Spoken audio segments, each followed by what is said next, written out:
إن الحمد لله نحمده ونستعينه ونستهديه ونستغفره ونعوذ بالله من شرور أنفسنا ومن سيئات أعمالنا. من يهده الله فلا مضل له ومن يضلل فلا هادي له، وأشهد أن لا إله إلا الله وحده لا شريك له، وأشهد أن محمدا عبده ورسوله صلى الله عليه وعلى آله وأصحابه وسلم تسليما كثيرا. أما بعد. Now, let's take a next point that causes confusion. They say Islam permitted this is the people who like to deny Walaa and Baraa. They say Islam permitted one to marry a non-Muslim woman. How can he marry and despise her? All these doubts are brought by those who do not, and I know they haven't read a single book in depth on this matter or looked at the Tafaseer of the Ulamaa in these issues or what the Ulamaa spoke about them. You have love for your religion. If one loves a non-Muslim for his Deen, he's a Kaafir. But then there's a limited conditional love where Islam made an exception or permitted it, and that's al-Hubb, al-Fitree, al-Mawjood Fee Thaat al-Insaan. The Fitrah love, the instinct love that's instilled in you. And it's not just in a wife that's not Muslim. It's in relatives that are not Muslim. Someone may have a mom and a dad who are not Muslim. When Asma, the daughter of Abu Bakr, asked the Prophet ﷺ about her mother, can she visit her? Can she have good relationship with her? First of all, why did she ask? Because she knew overall the principle of Walaa and Baraa applies. She wanted to know if this could be an exception. إن أمي قدمت وهي راغبة أفأصلها. The Prophet ﷺ said, نعم صلي أمك. She said, can I maintain good ties with my mother? She's coming to visit me. And that's when the verse was, the Prophet ﷺ said yes, and that's when the verse was revealed. The proof we mentioned for the third category, لا ينهاكم الله عن الذين لم يقاتلوكم في الدين ولم يخرجوكم من دياركم أن تبروهم وتقسطوا إليهم إن الله يحب المقسطين. Allah does not forbid you to deal justly and kindly.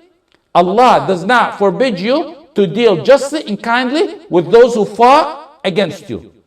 Allah loves those who deal in equity. Love of a kitabiyya, non-Muslim wife or parents who are non-Muslim is natural love. There's natural love and there's natural hate. Islam recognizes both. Take for example matters that Allah legislated. If you hate a matter, Allah legislated it. Because Allah legislated it, that's kufr, that negates one's belief. But Allah said about matters that He legislated that they're disliked. And He was speaking to the believers.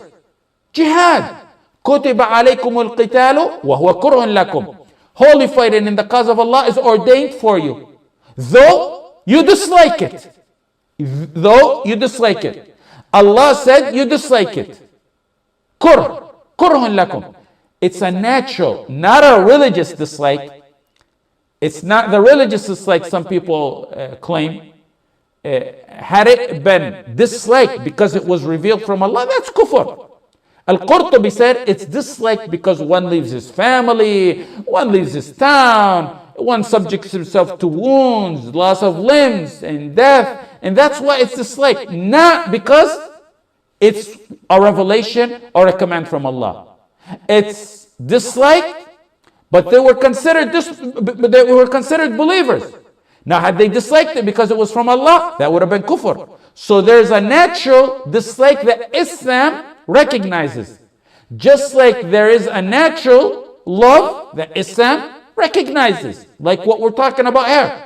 Another example that Islam recognizes natural love or dislike is what the Prophet ﷺ said about wudu. إِسْبَاغُ الْوُضُوء عَلَى الْمَكَارِهِ. Making wudu on the disliked parts. It may be cold, maybe one has to wake up and wash his face and wash up. That's natural dislike. Had it been disliked for wudu because it's commanded by Allah or the Prophet Muhammad ﷺ, that would have been a kufr and a negator. But there's a natural dislike. Now that we established that Islam recognizes natural love and natural hate, a man marries a woman from the people of a book. There's going to be natural love. You're going to love your wife, even she's non-Muslim. That's natural love. There's no conflict between the natural love and the Sharia love and despise that we have. Look at the love of the Prophet ﷺ to his uncle. إِنَّكَ لَا تَهْدِي مَنْ أَحْبَبْتَ. Verily you, Muhammad, will not guide whom you like or you love. But Allah guides whom He wills. According to one opinion, pay attention, according to one opinion, that love here was for his uncle. You can't guide those who you love to guide. The love was his uncle. And that would have been the natural love. Like the love of a man for his non-Muslim wife, his parents, and relatives that are non-Muslim. I adopt the other opinion by other mufassirin who said that love in this verse is the love that Allah guides him. Other mufassirin said that. They said the meaning of the verse is إِنَّكَ لَا تَهْدِي مَنْ أَحْبَبْتَ هِدَايَتَهُ. Meaning the verse, they said, means you guide not whom you love to be guided. His love was for guidance for him, not for he himself. But even if we adopt the first opinion of the mufassirin, it would be the natural love that we're talking about here. The natural love for parents of Muslim, non-Muslim parents of some Muslim.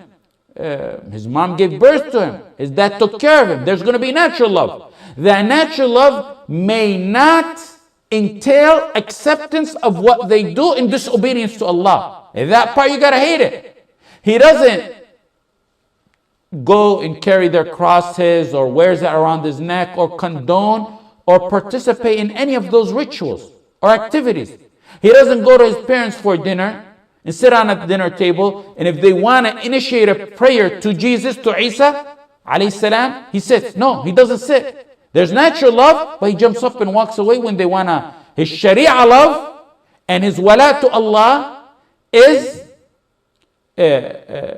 overwhelms the love for the natural love for his parents. He will walk away because he doesn't want the curse of Allah to befall on him while they're supplicating to Isa. When the love of Allah is put at a test, the natural love like that of a parent or a spouse, of a wife, submerges, and the real ultimate love of Allah surfaces, leaving no traces of that natural love. Let me conclude with this story that explains the whole issue of natural love. The head of the hypocrites in Medina, he had a son who was one of the dearest and greatest Sahaba. Both the father and the son's name was Abdullah. Abdullah ibn Ubay ibn Abi Salul. Both the father and the son's name was Abdullah. The father Abdullah ibn Ubay ibn Abi Salul seen a dispute among the Sahaba in the battle of Bani al-Mustaliq. And as hypocrites always do, they try to blow it out of proportion and instigate problems within this ummah to create divisions. He said, وَاللَّهِ لَإِنْ رَجَعْنَا إِلَى الْمَدِينَةِ لَيُخْرِجَنَّ الْأَعَزُّ مِنْهَا الْأَذَلَ. Allah quoted a portion of that statement in the Quran, in Surah al-Munafiqun. If we return to Medina, indeed the honorable, he's talking about himself, Abdullah ibn Ubay ibn Abi Salul, the honorable me, the chief of the hypocrites, who was the chief of the hypocrites, will expel the low one, al-Adhal, the Prophet sallallahu alaihi wasallam. He called him the low one. When the Prophet was told of this, he summoned the hypocrites who gave oath after oath. They lied in their oath that they never said any of that.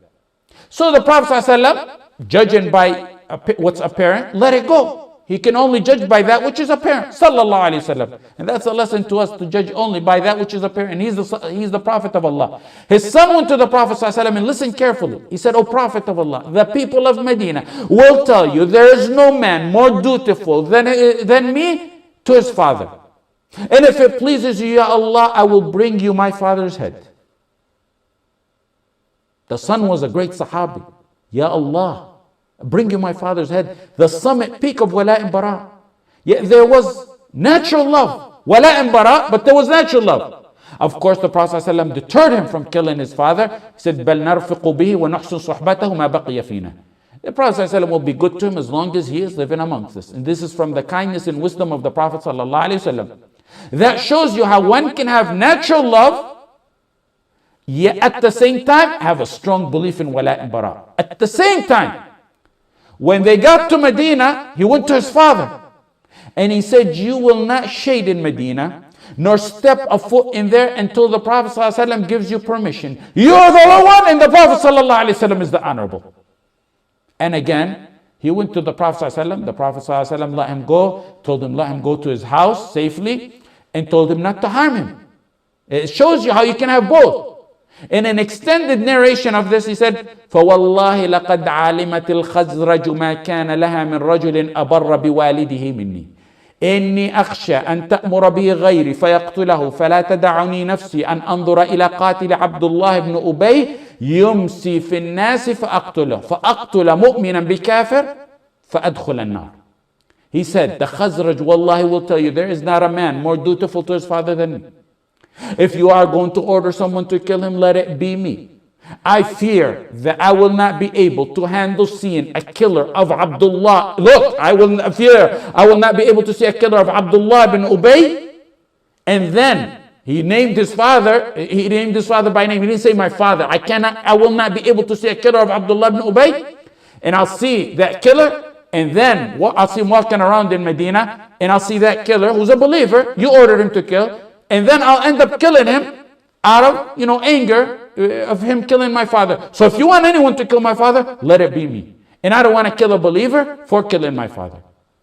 There's natural love, but there's the ultimate Sharia love that is part of Walaa and Baraa. Islam recognizes natural love, as we have said, but it's restrained and it's controlled. But when love of Allah is put at the test, the natural love submerges and the real ultimate love to Allah surfaces, leaving no traces for natural love.